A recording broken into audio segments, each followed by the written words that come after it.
किसी शख्स से आप बुरा सलूक करके अच्छे सलूक की तवक्को न रखें। दो दूसरों को उनका नाम लेकर मुखातिब करें।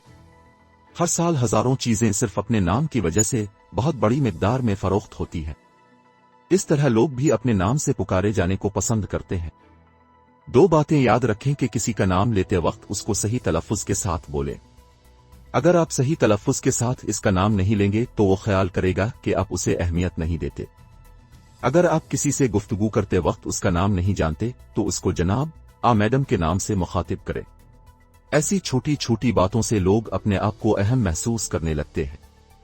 3 झूठी नामवरी की बजाय असली नामवरी हासिल करें। मैं एक कन्वेंशन में मेहमान खुसूसी था।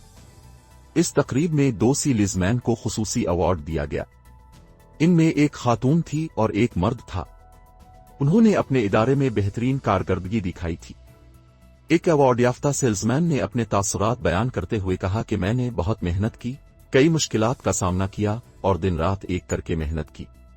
अलिफ सीन तरह मैंने ये अवार्ड जीता। दरअसल इस शख्स ने अपने मातहत काम करने वालों को नजरअंदाज कर दिया था जो कि इसकी कामयाबी का बाइस थे। ये उनकी झूठी नामवरी थी। फिर दूसरे सेलमैन ने अपने तासुरात बयान करने शुरू किए। इस खातून ने मुख्तसर तौर पर बहुत ही ठोस बात कही। उसने कहा, ये मेरे साथ काम करने वालों की मेहनत का नतीजा है, मैं अकेली कुछ भी ना कर सकती थी। उसने खुलूस के साथ दूसरों की अहमियत को वाज़े कर दिया था। अपने दोनों में फर्क देखा। पहले शख्स ने सरफे अपनी अहमियत जतलाई जबकि दूसरी खातून ने अपने साथियों की ताकत को अहमियत दी, जिससे खुद उसकी अहमियत में इजाफा हुआ।